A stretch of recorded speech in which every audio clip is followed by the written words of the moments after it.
What's up, guys? Welcome back to the channel. Here we are with another reaction. We got London versus New York City, a comparison of the two. One of the busiest cities, if not the busiest city in America, versus, I believe, the biggest city or busiest city in the UK.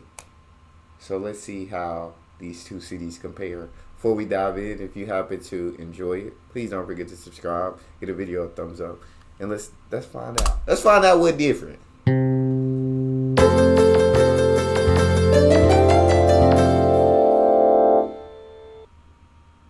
London versus New York City. City comparison. Hello, won't it be great to do a city comparison here? Okay, let's start with London versus New York City comparison. Okay. In the course of this comparison, we shall see similarities and differences between living in London and living in New York City. Let me quickly tell you that this is not just a living comparison, but a city comparison. Therefore, while we would love to be as detailed as we can be, please don't feel let down when certain details about living conditions are missing. Nevertheless, here's a highlight of what we think you should know about these two iconic and fanciful cities that boast wonderful foods, classical theatre, exotic lifestyle and state-of-the-art technologies. Please enjoy the city comparison, London versus New York City. Size. London is the largest city of England and the United Kingdom. Sometimes referred to as the City of London and the Square Mile, the city has an area of 2 square miles. But this is smaller than the area known as the Greater London, which is about 607 square miles, which incorporates 32 boroughs. New York City, or NYC, often simply called New York, is the most populous city in the United States. The city, located in the southern part of New York State, the 24th largest city in the US, sits on a total area of 300.46 square miles. Oh, dang. New York City. So it's like half the size of London. God dang, Greater London. So I assume just London. 300 square miles. The concrete jungle where dreams are made of. It'll make you feel brand new. Big lights will inspire you.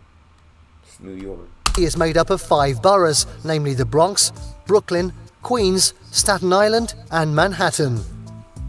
Population. What about the population of the two cities? The population of London is estimated to be 8.9 million, while that of New York City is 8.8 million. This means more people are living in London than those living in New York City.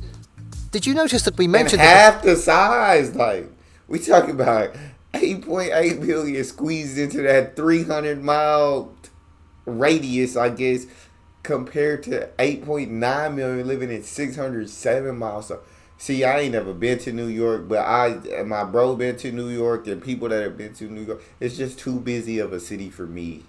I'm a small town kind of guy. I don't want the population too big. I'm not good around too many people. I get overwhelmed. So I'm not a big city type of guy. So yeah, I couldn't handle it. I could not take it. Figures are just an estimate. The population of New York City is derived from US Census data analysis.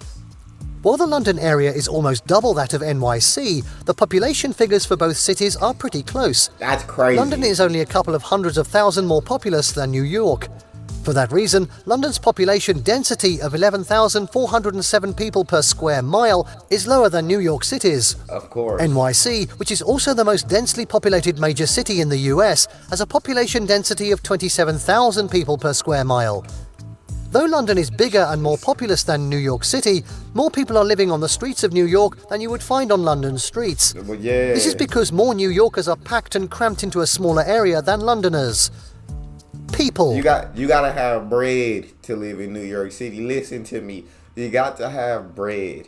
I'm talking about a shoebox. It will probably cost the same as the 2-bedroom that I'm freaking living in right now.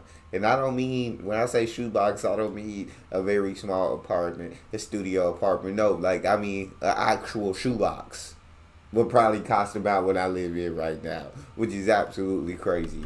This can be a bit controversial, but that's what has been observed about the people who live in both cities. Londoners, as those living in London are called, are polite, though other people see them as being too reserved or even haughty. They're perceived by foreigners as giggly and judgmental. It remains to be proved whether they see themselves in that light. People living in London are keen on structure and politeness in dressing. However, they can be less formal and can even unbutton their shirts at the pub. You can expect them to give you a long French stare if you're an oddball. One beautiful thing about the people living in London is the preservation of tradition. Tea has remained tea since millenniums, and lawyers still appear in white wigs. On the other hand, New Yorkers, as people living in New York are called, can be erratic, impulsive, but confident. Yet this produces the best result. As a matter of fact, if you don't have a measure of ruggedness or can't cope with furor, the non-stop city of New York is probably not for you. You can be called out for almost anything by New Yorkers. New York is for the determined people. The city, however, is designed and run to allow everyone to get the best. Thus, nothing is depriving anyone of good food, dark humour, and new experiences if you strive. Jesus, there's just so many people. But London, so London pride themselves on being kind, on dressing nice, but by foreigners can look that to be haughty, can look that to be a little snobbish, a little judgmental. But they can also go to a pub and unbutton their shirts and have a good time. Whereas we go to New York City, it's erratic, it's chaotic. But, right, to live here, you gotta have ambition. You gotta be a go-getter. Like say, hey, living on these streets is equal. It's gonna make or break you. New York City, I guess, gonna show you what you made of. Cleanliness. Oh, I know New York not gonna be good in this one. Cleanliness. Can't be. Both cities have a measure of struggles with dirt.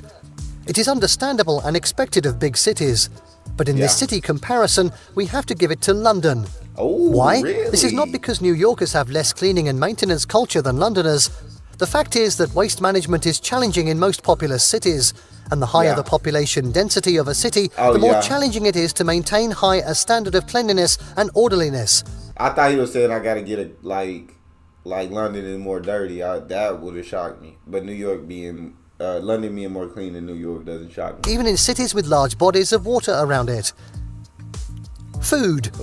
As far as food is concerned, London is none of a big grab-and-go thing. Well, we mentioned tea earlier. Hold up. You can't take that away from London. Coffee and pastry are surely for you to take away in the morning. But when it comes to lunch and dinner, London wants you to sit in and eat. There are fantastic restaurants in London where you can have favourite meals which consist of Indian cuisines rich in curry. There is also pub fare with locally raised and farmed foods. Unfortunately, many of the tourists do not know where to go to get the food they desire to eat, even while these foods are readily available and waiting for them somewhere in the city. You can find even your native food there if you can find your way to where it is. A new food scene is the fish and chips pub fare outside of the touristy. It is entirely new and trendy. Check out also Michelin star restaurants in every neighbourhood. Now to NYC. In New York City, foodies will thank their stars. This is the headquarters of grab-and-go food. There is just something for everyone, from bagels to slices. For instance, the infamous New York slice can't be strange to anyone who has ever moved to New York. There is a giant piece of pizza with the perfect cheese. It's just for a few bucks. The New York slice, I done seen New York slice, and it doesn't look amazing. That pizza didn't look as appetizing as I feel like should have been shown in the video when we bring up New York pizza. It just didn't look as good, but New York, you got freaking food everywhere. Food carts all on the street. Like he said, you got a bit of everything for everybody. Travel to enjoy dinner in New York, you're in for a delightful sight. There are top restaurants where you can book your order in advance. The fact is that there's something for everyone in every street. A restaurant will be there that serves your need. Is it the one that exclusively makes bao, or one's thriving on Italian fusion? New York City is simply unbeatable. Transportation. We have to tell you that it is difficult to determine which one is better between the two cities when it comes to public transportation. Taking a taxi in London, for instance, will cost you a nice dinner. And taking a taxi in New York City can be worse than walking the whole journey. London still prides itself in being a pioneer of the underground train service called the Tube. The London Underground remains unmatched to date. In New York City, the subway or metro can be a better way of getting around. It is faster than many other ways of getting around in NYC. One downside to this and other forms of public transportation in London is that they close early on normal days. Hardly do they work past midnight. But in New York City, public transport is 24/7. Oh, dang. Shopping. That helps. London is great for early risers, as there are many unique coffee shops and handmade breakfasts to enjoy when you want to explore those famous museums.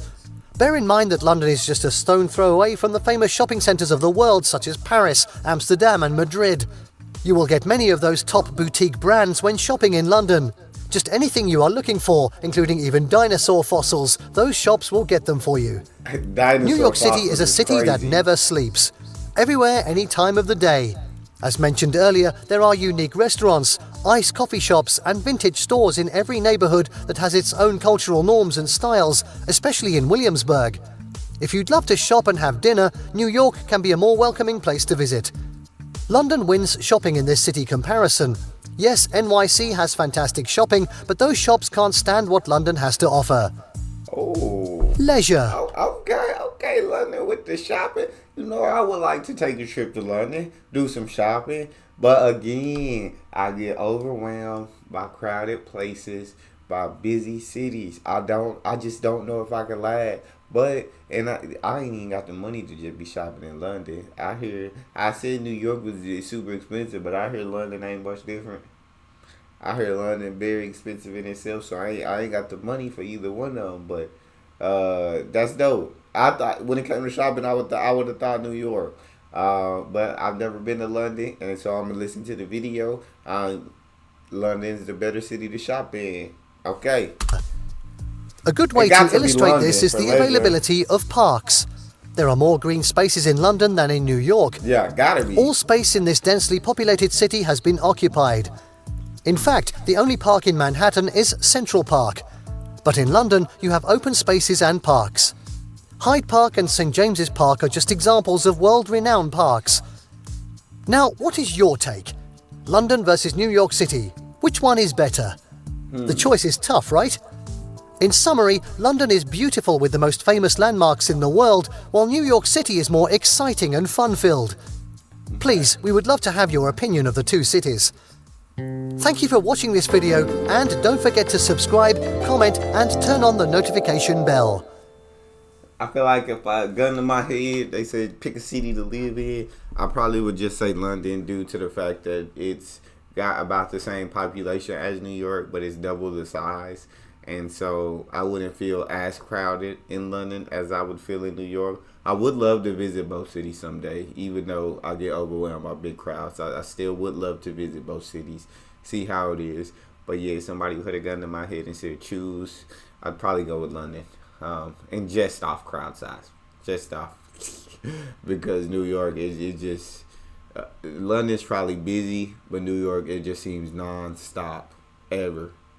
24/7, busy, and I couldn't do it. I'm not built for it. That's all we got. If you guys enjoyed that, please don't forget to subscribe, give the video a thumbs up, and then tell me which one would you prefer. Which city would you prefer? Talk to me in the comment section, and then check out that next video. See you guys there.